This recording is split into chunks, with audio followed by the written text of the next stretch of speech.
नमस्कार दोस्तों, स्वागत है आप सभी का आज के मुख्य समाचार के इस वीडियो में। एक एक करके 50 बड़ी खबरों को सिर्फ 10 मिनट में जानेंगे। वीडियो के साथ अंत तक बने रहें। साथ ही आपसे एक छोटी सी रिक्वेस्ट है, अगर आपने अभी तक इस वीडियो को लाइक नहीं किया तो लाइक जरूर कर दे। तो चलिए दोस्तों, वीडियो को फटाफट शुरू करते हैं। बिजली बंटवारे की नई योजना बना रही सरकार, केंद्र राज्यों के बीच बढ़ेगी तकरार। 6 राज्यों ने दिया राहुल को अध्यक्ष बनाने का प्रस्ताव। कांग्रेस कमेटियों ने कहा राहुल ही बने अध्यक्ष। 17 अक्टूबर को होना है चुनाव। भारतीय सेना का कमाल, अब दुनिया के सबसे ऊंचे युद्ध क्षेत्र सियाचिन ग्लेशियर पर भी मिलेगी इंटरनेट की सुविधा। तुरंत बंद कर दीजिए जूम ऐप पर मीटिंग, नहीं तो हो सकता है बड़ा खतरा, सरकार ने जारी की एडवाइजरी। गठबंधन टूटने के बाद भाजपा ने जेडीयू को दिया तीसरा झटका, पूरी इकाई का भाजपा में विलय। महाराष्ट्र में लंपी वायरस 187 मवेशियों की मौत, किसानों को मदद देगी सरकार। गुजरात चुनाव में अब आम आदमी पार्टी ने मनीष सिसोदिया को उतारा, ईडी सीबीआई को बनाया हथियार। कर्नाटक में अब छात्रों को पढ़ाई जाएगी भगवत गीता, स्कूलों व कॉलेजों के नए सत्र में होगा शामिल।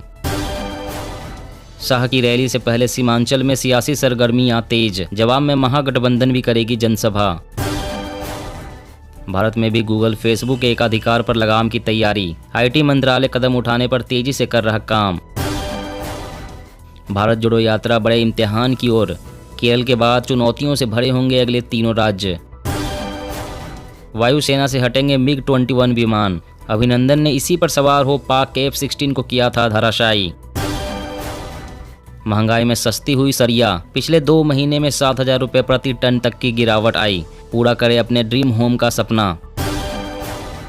राष्ट्रीय शिक्षा नीति में सभी भारतीय भाषाओं को दी गई राष्ट्रीय भाषाओं के रूप में मान्यता, धर्मेंद्र प्रधान। अब भाजपा ने भी शुरू की विशाखापट्टनम से 15 दिवसीय प्रजा पोड़ू यात्रा, जगनमोहन रेड्डी सरकार को बताया विफल। रूस से रियायती कच्चे तेल का आयात करके भारत को हुआ 35,000 करोड़ रुपए का लाभ। बिहार के स्कूलों में जल्द ही शुरू होगा नो बैग डे, बस्ती का बोझ कम करने पर जोर। 3 दशक बाद नक्सलियों के सबसे सुरक्षित पनाहगार पर फतह, सुरक्षा बलों को मिली बड़ी कामयाबी। यूपी विधानसभा सत्र, सपा का पैदल मार्च, बीजेपी बोली अखिलेश का मुद्दा जनता से जुड़ा नहीं। मुस्लिम ईसाई धर्म अपनाने वाले दलितों की कैसी है स्थिति, पता लगाएगी सरकार। मान सरकार का बड़ा फैसला, पंजाब में फिर से लागू होगी पुरानी पेंशन, केजरीवाल ने बताया ऐतिहासिक। मछली पालकों को केंद्र की सब्सिडी का नहीं करना होगा इंतजार, देरी पर राज्य सरकार देगी 2 लाख रुपए तक की सुविधा। बंगाल विधानसभा में केंद्रीय जांच एजेंसियों के खिलाफ प्रस्ताव पास, केंद्र पर दुरुपयोग का लगाया आरोप। पीएम श्री योजना के तहत यूपी के 1780 सरकारी विद्यालयों का होगा कायाकल्प, तैयार हुआ प्लान। विश्वविद्यालय कानून संशोधन बिल पर केरल सरकार और राज्यपाल में ठनी, राज्य सरकार ने कहा गवर्नर नहीं खारिज कर सकता विधेयक। डेंगू और चिकनगुनिया के खात्मे के लिए रेलवे ने चलाई मॉस्कीटो टर्मिनेटर ट्रेन। एंटीबायोटिक्स मन मर्जी से खाना पड़ेगा भारी, डॉक्टर की सलाह के बिना लेते हैं तो हो जाए अलर्ट, किडनी हो सकती है खराब। जम्मू कश्मीर में पहली बार वोट डालेंगे पाक शरणार्थी, पाकिस्तान से आए 5400 परिवारों को 68 साल बाद जमीन का हक मिला। कांग्रेस नेता शशि थरूर लड़ेंगे अध्यक्ष पद का चुनाव, सोनिया गांधी ने दी हरी झंडी। 20 करोड़ से ज्यादा नकद चंदा नहीं जुटा पाएंगे राजनीतिक दल, चुनाव आयोग ने की सिफारिश। कोरोना महामारी की वजह से नेत्रदान में आई कमी, कॉर्निया ट्रांसप्लांट वालों की संख्या घटी। मुख्यमंत्री ममता बनर्जी ने की पीएम की तारीफ, कहा केंद्रीय एजेंसियों के दुरुपयोग के पीछे नहीं है मोदी का हाथ। देश में गेहूं का पर्याप्त भंडार, जरूरत पड़ने पर जमाखोरों के खिलाफ होगी कार्रवाई। पंजाब के सीएम को जर्मनी में फ्लाइट से उतारा, पैसेंजर्स ने कहा नशे में धुत थे भगवंत मान, उनकी वजह से 4 घंटे लेट हुए। राष्ट्रीय आपदा प्रबंधन प्राधिकरण के 18वें स्थापना दिवस में शामिल होंगे अमित शाह, 28 सितंबर को है कार्यक्रम। अगली मौद्रिक नीति में 50 आधार अंक ब्याज दर बढ़ा सकता है आरबीआई, महंगाई बढ़ने का अनुमान। हिमाचल के लिए रोड मैप तय करेगा पर्यटन मंत्रियों का राष्ट्रीय स्तरीय सम्मेलन, सीएम जयराम ठाकुर। सिखों की पगड़ी की तरह हिजाब भी अहम, अच्छा लगे या ना लगे पर अधिकार नहीं छीन सकते, सुप्रीम कोर्ट में बोले वकील। पंजाब में भी बहुमत साबित करेगी आम आदमी पार्टी। भाजपा पर लगाया था विधायकों को तोड़ने की कोशिश का आरोप। केमिकल खाद से जल्द ही मिलेगा छुटकारा, सरकार शुरू करेगी पीएम प्रणाम स्कीम। अब आएगी चावल की महंगाई, त्योहारी सीजन में बिगड़ सकता है किचन का हिसाब।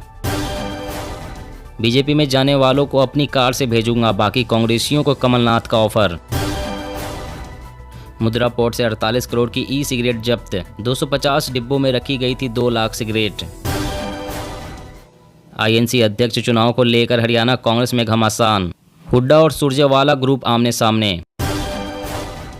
अब अफगानिस्तान की तालिबान सरकार भी अगले 3 महीनों के भीतर टिकटॉक और पबजी पर लगाएगी बैन।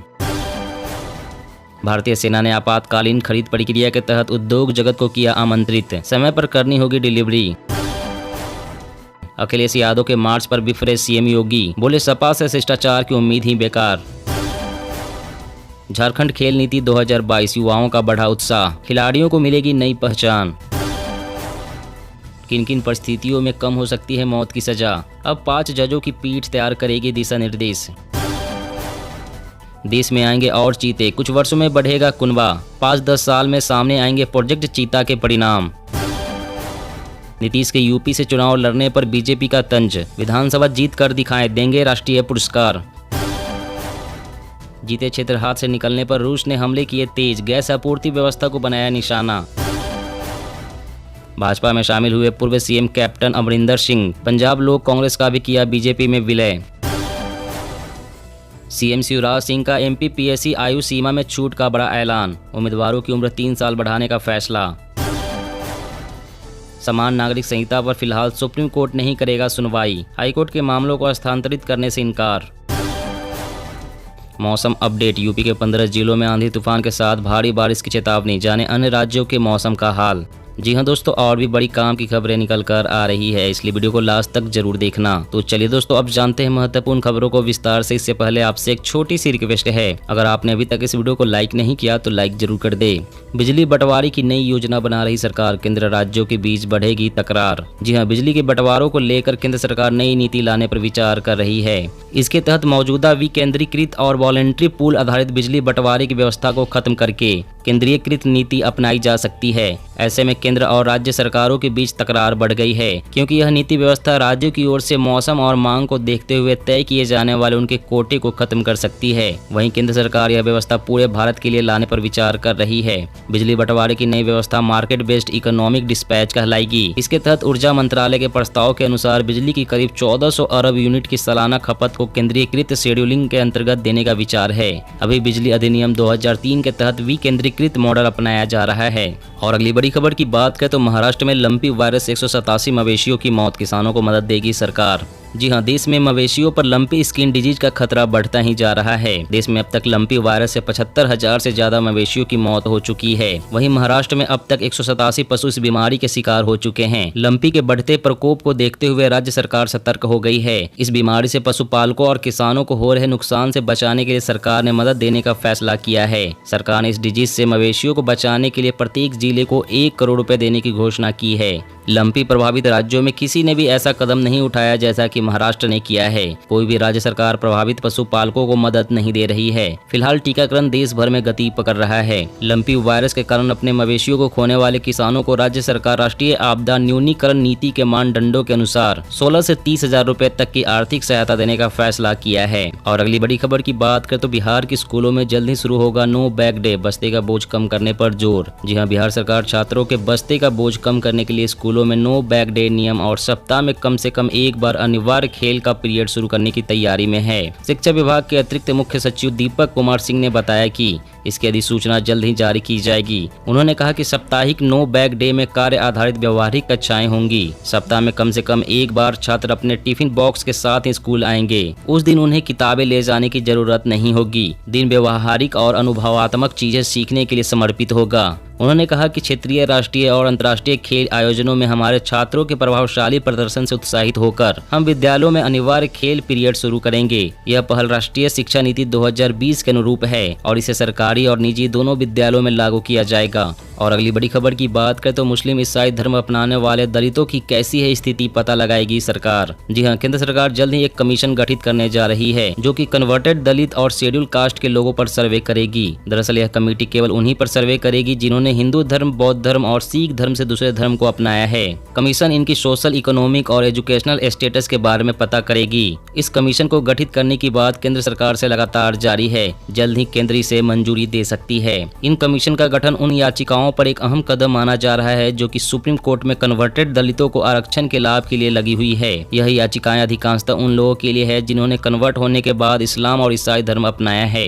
और अगली बड़ी खबर की बात करें तो डेंगू और चिकनगुनिया के खात्मे के लिए रेलवे ने चलाई मॉस्कीटो टर्मिनेटर ट्रेन। जी हां, देश के मौसम में अब बदलाव होने जा रहा है। गर्मी और बारिश के बाद अब सर्दियां दस्तक देने की तैयारी में है। बदलते मौसम के बीच उत्तर भारत के कई राज्यों में डेंगू और चिकनगुनिया का खतरा बहुत बढ़ गया है। ऐसे में इस बीमारी को फैलाने वाले मच्छरों के खात्मे के लिए भारतीय रेल भी तैयार है। इसलिए रेलवे ने दिल्ली से एक मच्छर मार स्पेशल ट्रेन शुरू की है। 6 सप्ताह में कुल 12 बार यह ट्रेन चलाई जाएगी। मच्छर प्रजनन के मौसम में इसके जरिए सप्ताह में 2 बार कीटनाशकों का छिड़काव किया जाएगा। इसका मकसद यह है कि ट्रेन की पटरियों के पास मच्छर न पनप सके। जानकारी के हिसाब से इस ट्रेन में डब्बे नहीं है, इस पर हाई प्रेशर वाले ट्रक खड़े हैं। इन ट्रकों का काम मच्छर मार दवाइयों का स्प्रे करना है। इस दौरान ट्रेन की रफ्तार भी महज 20 किलोमीटर प्रति घंटा रहती है। और अगली बड़ी खबर की बात करें तो केमिकल खाद से जल्द ही मिलेगा छुटकारा। सरकार शुरू करेगी पीएम प्रणाम स्कीम। जी हां, देश के किसानों और खेतों को जहरीले रासायनिक उर्वरकों से छुटकारा दिलाने के लिए केंद्र सरकार एक स्कीम लाने जा रही है। इस स्कीम का नाम है पीएम प्रणाम। स्कीम को लागू करने के लिए केंद्र सरकार राज्यों को प्रोत्साहन राशि देगी ताकि वे केमिकल खाद के इस्तेमाल से बचने के लिए वैकल्पिक खादों पर अपनी निर्भरता बढ़ाए। इस योजना का बड़ा मकसद यही है कि किसी भी तरह से केमिकल खाद पर से सब्सिडी का बोझ कम किया जाए। देश में केमिकल खादों पर साल दर साल सब्सिडी बढ़ती जा रही है,